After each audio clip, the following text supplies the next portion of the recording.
Okay, Assalamualaikum warahmatullahi wabarakatuh dan selamat pagi kepada pelajar-pelajar sekalian. Okay, jadi hari ini kita akan bincang mengenai soalan atau pelatihan yang cikgu dah bagi. Okay, jadi kita boleh mula lah. Okay, Bismillahirrahmanirrahim. Soalan yang pertama, antara yang berikut yang manakah fenomena alam semula jadi? Okay. Jadi soalan yang pertama ni, jawapan dia kalau yang A tu pembinaan empangan.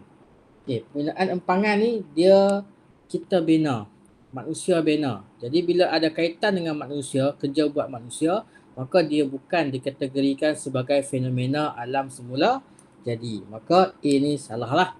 Okay. Kemudian penggunaan telefon bimbit pun telefon bimbit juga dia berkaitan dengan kerja buat manusia, maka tak dikira sebagai fenomena alam semula jadi. Penemuan ubat-ubatan yang baru pun bukan dikategorikan sebagai fenomena alam semula jadi. Maka jawapannya adalah B. Kerana letusan gunung berapi ni dia wujud secara semula jadilah, maka tanpa bantuan ataupun kerja buat manusia. Maka dia dikategorikan sebagai fenomena alam semula jadi. Okey. Kemudian kita tengok soalan yang kedua. Okey. Antara radas yang berikut yang manakah boleh digunakan untuk menyukat isi padu cecair? Okey. Jadi untuk soalan ni kita cuba labelkan dulu satu persatu Okey, J. J ia adalah silinder penyukat. Okey. K tabung uji. L adalah pipet. Manakala M balang gas. Balang gas. Jadi antara keempat-empat ni JKLM yang manakah yang digunakan untuk menyukat isi padu cecair? Jawapannya ialah silinder penyukat dan juga pipet. J dan juga L. Jawapannya adalah B. Tabung uji bukan untuk menyukat cecair. Tabung uji ni untuk mengisi bahan cecair lah. Kita nak isi dia, tapi bukan untuk sukat. Balang gas untuk isikan gas lah. Maka dia bukan cecair. Dia bukan untuk isi cecair. Bukan untuk sukat cecair. Maka untuk menyukat cecair, silinder penyukat dan juga pipet. Dan kalau kita tengok lagi, ada satu lagi alat dipanggil burette. Pun untuk menyukat isi padu cecair. Okey. Kemudian soalan yang ketiga. Antara berikut yang manakah mewakili nilai imbuhan bagi meter? Okay, meter jawapan dia ialah B. Okay. Pernyataan manakah yang benar tentang jisim? Okay. Jumlah isi padu sesuatu objek. Yang ni isi padu lah, dia bukan jisim. Jumlah luas permukaan pun salah.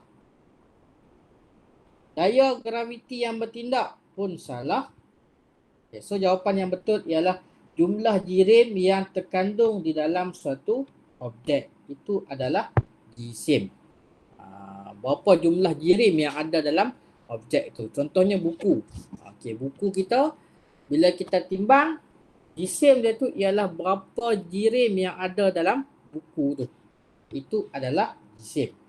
Okay. Soalan yang kelima. Rajah 2 menunjukkan aras cecair dalam sebuah burette. Okey, burette untuk menyukat isi padu cecair macam pipet dan juga silinder penyukat tadi. Okey. So, berapakah isi padu cecair ini? Okey, macam mana nak tahu? Okey, kita tengok yang di bawah ni. Jangan tengok yang di atas lah, tengok yang di bawah. Okey. So, ini 23, ini 23 23.1, 23.2, 23.3, 23.4. So ini 23.5. So jawapannya ialah A, 23.5. Okay. Soalan yang ke-6. Rajah 3 menunjukkan suatu simbol amaran. Apakah maksud simbol ini? So simbol ini simbol mudah terbakar. Okay. Dia berbeza dengan yang beracun. Dia berbeza dengan yang beracun.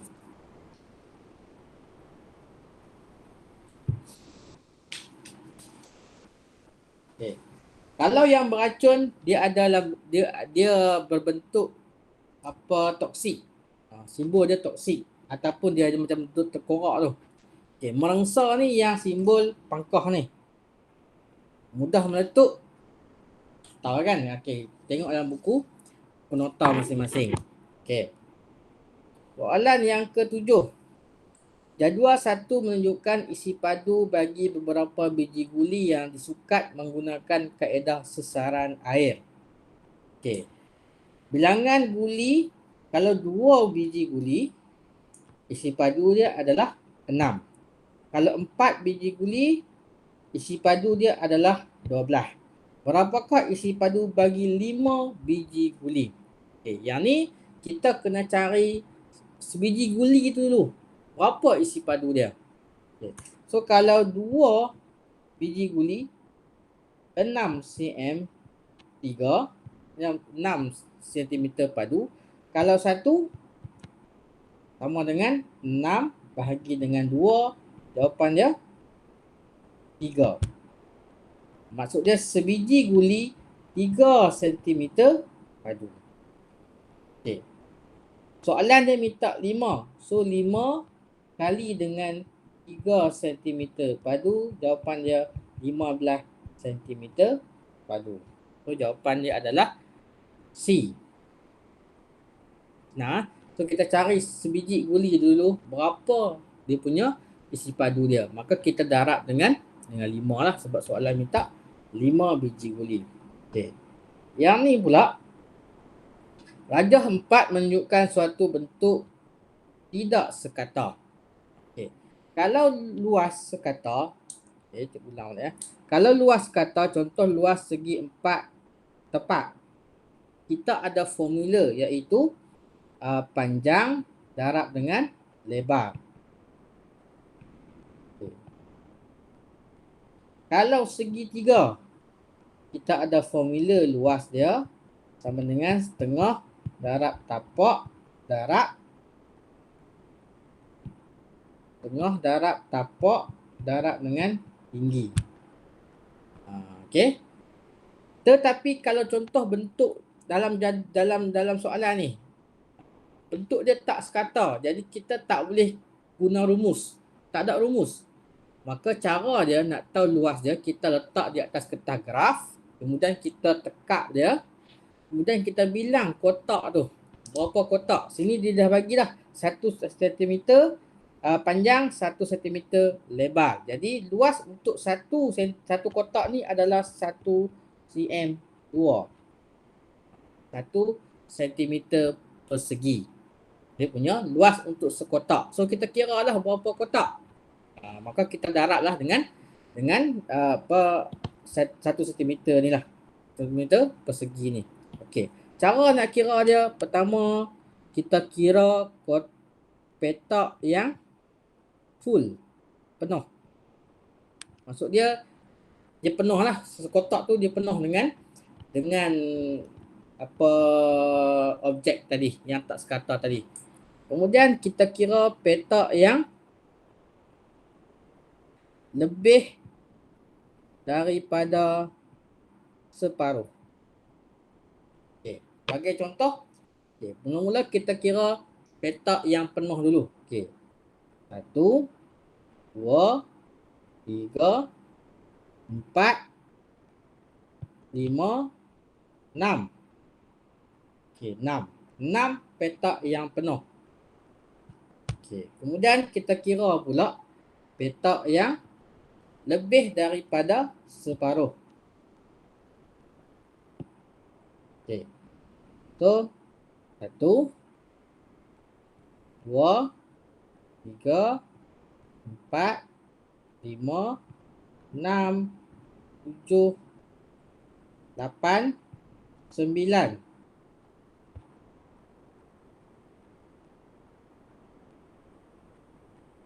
Okey, 9 lah. 9. So 6 campur 9, 15 cm persegi. So jawapan dia adalah C lah.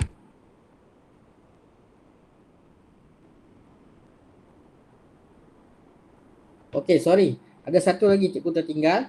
Yang ni lah. Okey. Yang ni jadi maksud dia 10 lah. Okey. 10. Jadi 10 campur 16.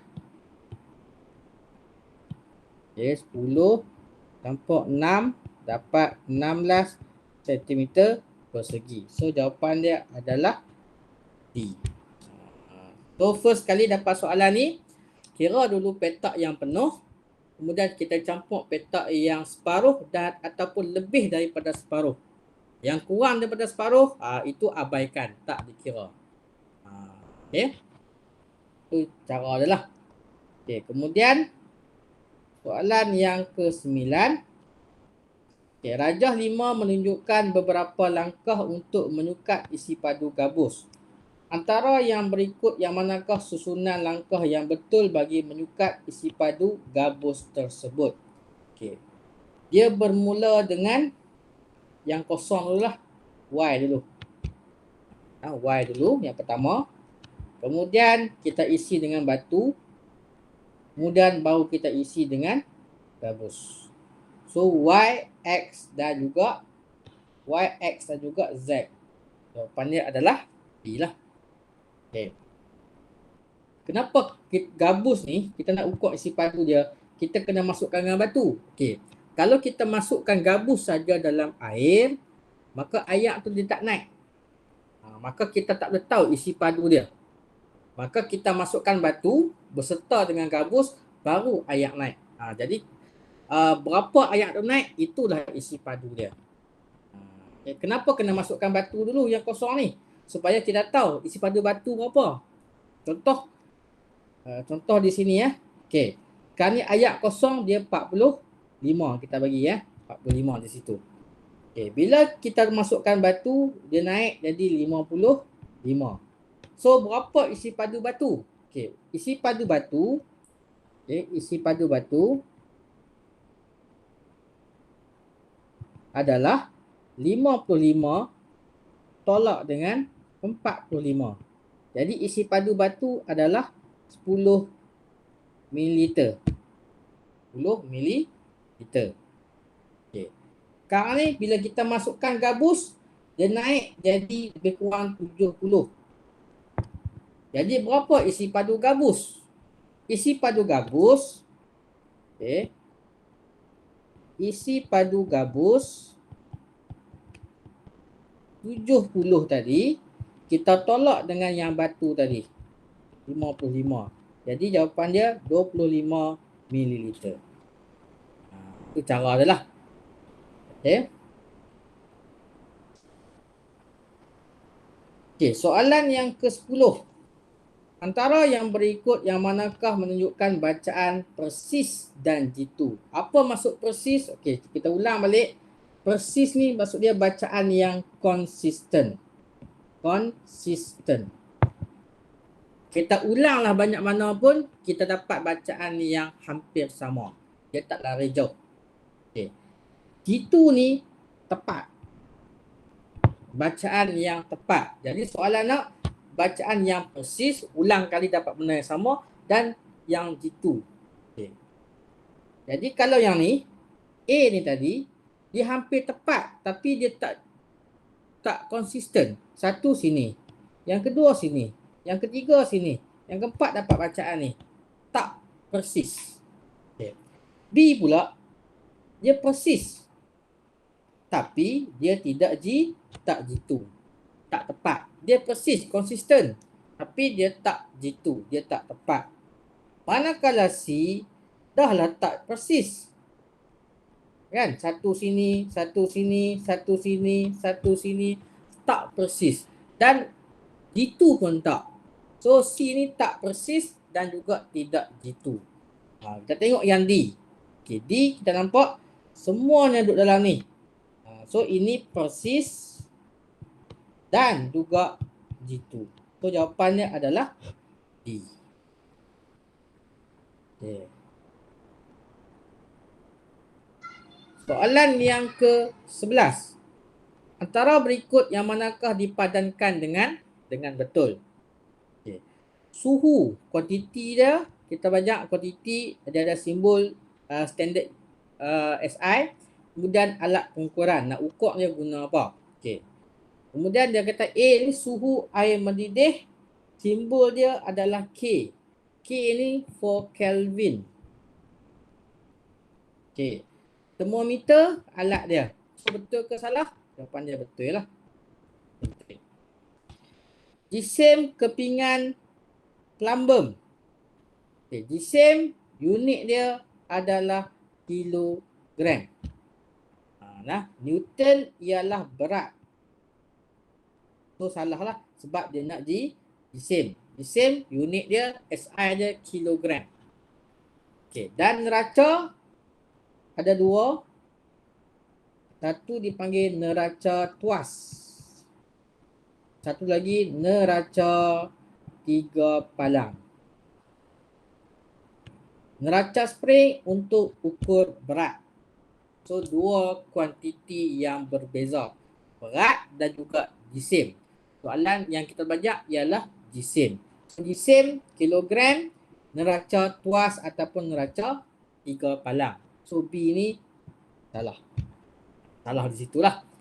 Patutnya jisim kilogram lah. Okey. Panjang. Okey, unit SI dia adalah meter. Betul? Tetapi yang ni dia menggunakan angkut luar. Salah. Ini salah di sini. Sepatutnya panjang joran kita guna pembaris ataupun pita ukur. Tali tip tu. So salah di situ. Tempoh ayunan bandul. So tempoh dia berkaitan dengan masa. Masa dia bagi kat sini unit dia sentimeter. Salah lah. Sebab masa unit dia adalah saat yang standard. So simbol dia adalah S. Kemudian dia abang kata alat nak ukur masa ni benang dan pembaris. Salah lah. Sebab benang dan pembaris untuk ukur panjang. Jadi apa alat untuk ukur masa? Alat dia dipanggil jam randik. So jawapannya adalah A. Jadi kita kena tahu lah kenapa jawapan tu A. Kenapa bukan B? Kenapa bukan C? Kenapa bukan D? Kena tahu satu persatu. So secara tak langsung sekarang ni pun kita tengah belajar balik. Bukan hanya buat latihan sahaja. Okay. Okay, yang nombor 12 ni minggu depan cikgu akan bagi tahulah. Lepas ni kita akan belajar ni. Yang ni kita tak belajar lagi. Dia punya langkah-langkah untuk melakukan suatu penyiasatan saintifik. Maksud dia nak buat eksperimen kita kena ada langkah-langkah. Apa step dia? Apa yang perlu buat dulu. Kemudian tengah-tengah nak buat apa. Kemudian hujung sekali bila dah set eksperimen nak kena buat apa pula. Tu kita akan belajar lah. Lepas ni lah. Okay. Kita teruskan soalan yang ke-13. Okay. Cukup padam dulu sini. Okay. Darjah 6 menunjukkan suatu aktiviti untuk menentukan isi padu guli. Okay. Berapakah purata isi padu sebiji guli? Okay. Sekarang ni bila tak ada guli, bacaan awal dia berapa sini? Sini 40, sini 50. So sini 45. 45. Kemudian 3 biji guli. Kita tengok sini 40, 50, sini jadi 60. So 3 biji guli dia punya isi padu dia adalah 60 tolak dengan 45. Jawapan dia adalah 15. 15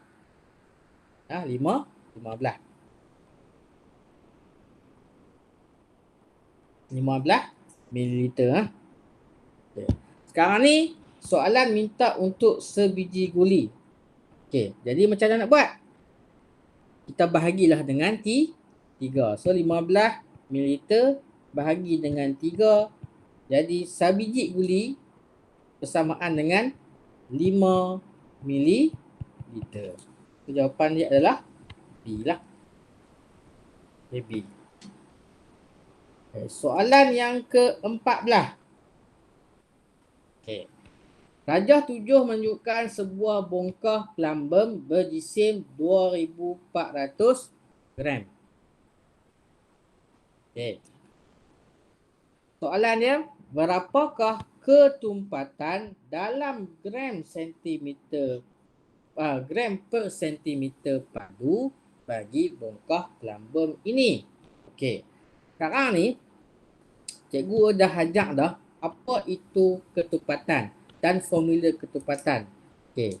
Ketumpatan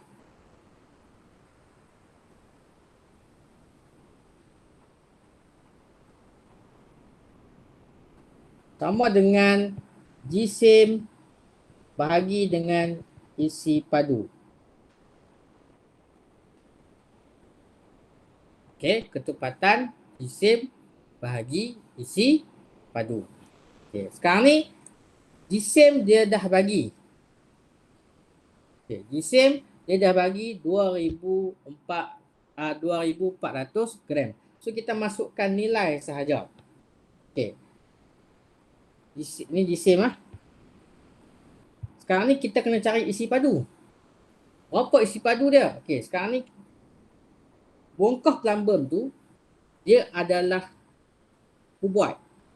Kubuat maksudnya dia ada panjang, dia ada lebar, dia ada tinggi. So isi padu dia adalah, cara nak kira dia, kita darab lah. 8 darab dengan 5 darab dengan 3. Okey. 8 darab 5 darab dengan 3.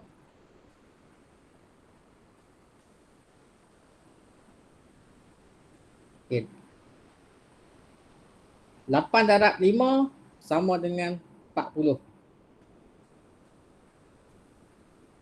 Darab dengan 3. Jadi 120. 120 cm 3 lah. Okay. So kita masukkan nilai 2400 bahagi dengan 120. Okay, maka jawapannya adalah 20 gram per sentimeter padu. So jawapannya adalah A lah. Kan? So nak cari ketumpatan, first kali kena cari jisim, kemudian kena kenal pasti mana satu isi padu. Kalau dia tak bagi, kita kena kira lah. Okay, kemudian dah dapat jisim, dah dapat isi padu, senang masukkan rumus saja.